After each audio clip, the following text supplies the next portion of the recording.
Hey guys, and welcome to Should You Buy It, where all we do is talk a little bit about the game and tell you whether or not we think it's worth the cost. Beneath the waves, we will find a new home, and you will be there to build it.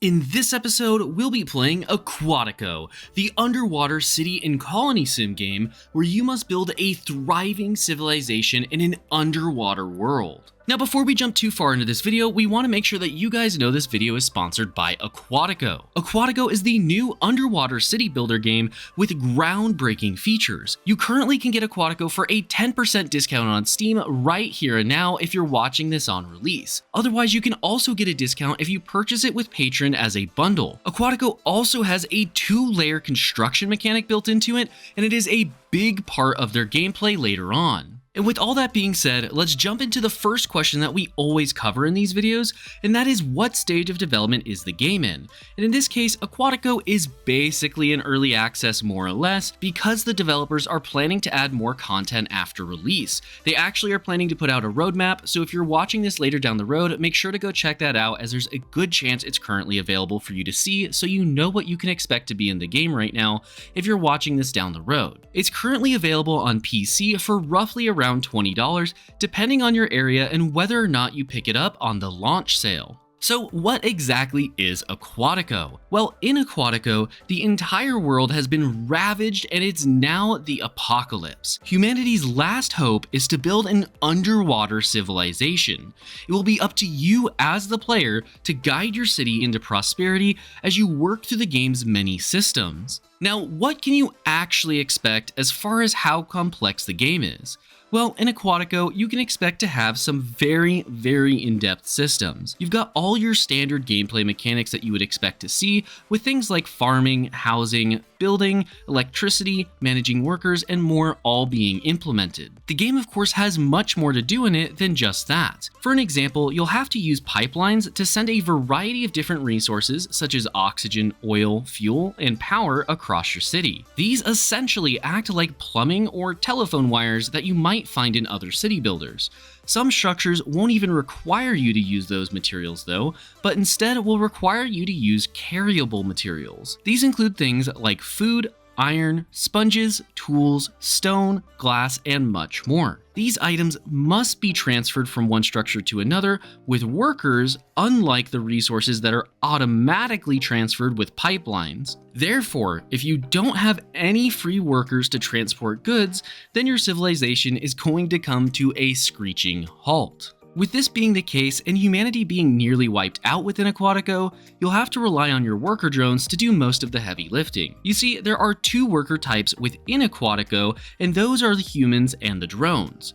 Drones are simple robots that can carry goods, craft buildings, and work on some of the simpler jobs such as mining, gathering, and farming. This doesn't mean humans can't help with those jobs, it just means that drones will prioritize them. Drones also do not need food or amenities and simply require some batteries in order to be operated. Unfortunately though, humans can be much more needy creatures, and while at the beginning of the game all they'll need is some homes, food, and oxygen, they will eventually require much more with things like beauty, fancy wood, and luxury goods all being very important to the gameplay. They even require jewelry and clothes. Humans, am I right?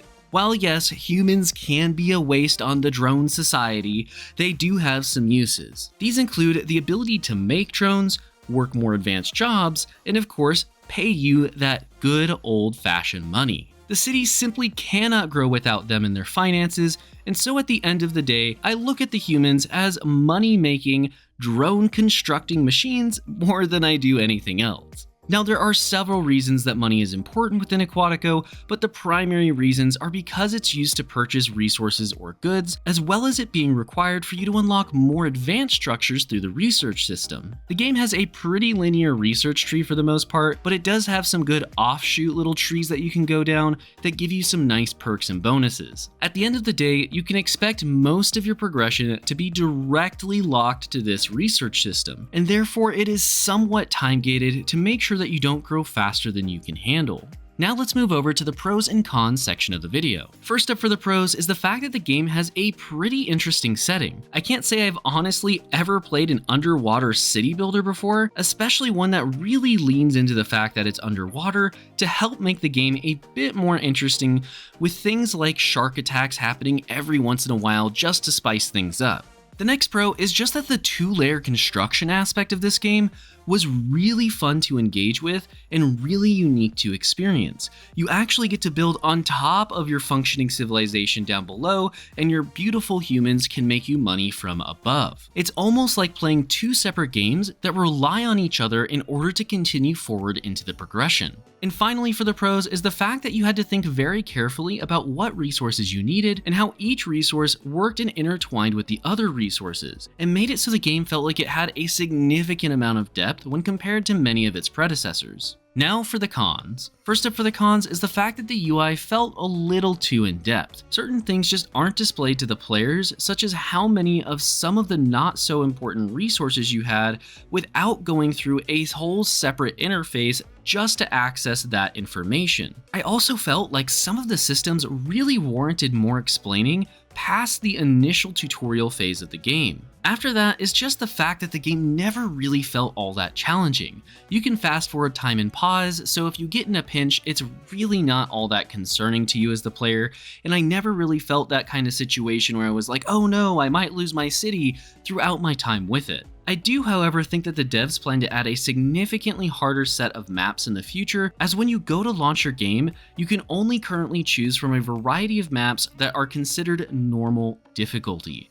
But for the time being, there is definitely a lack of difficulty, so just know that if you're deciding to purchase it right away. Our last con today is one that a lot of games miss out on, and that is the lack of a primary goal, other than simply build a big city. This one is debatable for some of you, but I personally like to have an ultimate goal to work towards in my colony sims and my city builders. Things like RimWorld do this perfectly, but unfortunately at the time of recording this video, the game just simply doesn't have one available to you, so if that's something you were hoping for, just know it's not currently in the game. So now it's time for the rating for the game, and when we rate games, we want to get 1 hour of enjoyment out of every $1 that the game costs. So for this game in particular, in Aquatico, we would want to get roughly 20 hours of enjoyment out of the roughly $20 cost of the game. And after putting several played hours into this game, we give it 7 out of 10 potatoes. Aquatico was a fun game, and it was a very in-depth city builder with an interesting setting that I just haven't seen before.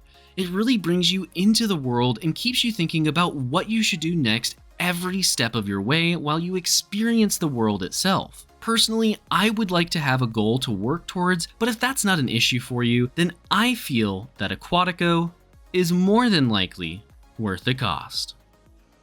If you guys enjoyed this video, make sure to like and subscribe for more content just like this. We put out new videos constantly throughout the week. Thank you all so much for watching, and I want to give a big shout out to our Platinum and Above channel members, which include Jonathan S., Caustic FPV, and Jim Phillips. I'm Game Advisor, and I'll see you next time.